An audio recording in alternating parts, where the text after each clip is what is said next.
ఖరీఫ్ సీజన్లో తమ రాష్ట్రంలో యూరియాకు గరిష్టంగా డిమాండ్ ఉంటుందంటూ కేంద్ర మంత్రి జేపీ నడ్డాకి తెలంగాణ ముఖ్యమంత్రి రేవంత్ రెడ్డి విజ్ఞప్తి చేశారు. ఖరీఫ్ సీజన్లో సరిపడా యూరియా తెలంగాణకు కేంద్ర ప్రభుత్వం ఇవ్వాలని రేవంత్ రెడ్డి కోరారు. అయితే సీఎం విజ్ఞప్తిని పరిగణలోకి తీసుకున్నామని తెలిపారు. తెలంగాణ రాష్ట్ర రైతుల డిమాండ్ను నెరవేర్చే దిశగా అధికారులకు ఆదేశాలు జారీ చేశారు కేంద్ర మంత్రి జేపీ నడ్డా. అవసరాలకు అనుగుణంగా యూరియా సరఫరా ఉండేలా చూసుకోవాలని ఎరువుల శాఖ అధికారులకు ఆదేశించారు. ఇవాళ ఢిల్లీలో జేపీ నడ్డా మీడియాతో మాట్లాడారు. రసాయన ఎరువులు అధికంగా వాడటంతో భూమిలోని సారం తగ్గిపోతోందని ముఖ్యమంత్రికి కేంద్ర మంత్రి జేపీ నడ్డా సూచించారు. 2023-24 రబీతో పోలిస్తే 2024-25లో 21% అదనంగా యూరియా అమ్మకాలు జరిగాయని కేంద్ర మంత్రి వెల్లడించారు. గత సంవత్సరంతో పోలిస్తే ఈ సంవత్సరం ఇప్పటి వరకు 12.4% అదనపు వినియోగం జరిగిందని చెప్పుకొచ్చారు.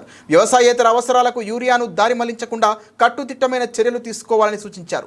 రసాయన ఎరువుల అధిక వినియోగాన్ని తగ్గించేందుకు ప్రత్యామ్నాయ ఎరువులు, సేంద్రియ సహజ వ్యవసాయాన్ని ప్రోత్సహించడానికి పీఎం ప్రణామ్ పథకం గురించి తెలంగాణ అధికారులకు కేంద్ర ఎరువుల శాఖ కార్యదర్శి రంజిత్ కుమార్ మిశ్రా వివరించారు. రాష్ట్రంలోని వివిధ జిల్లాల మధ్య ఎరువుల సమన్వయాన్ని చేస్తూ రైతులకు అందుబాటులో ఉండే విధంగా చూసుకోవాలని అధికారులకు కేంద్ర మంత్రి జేపీ నడ్డా ఆదేశించారు.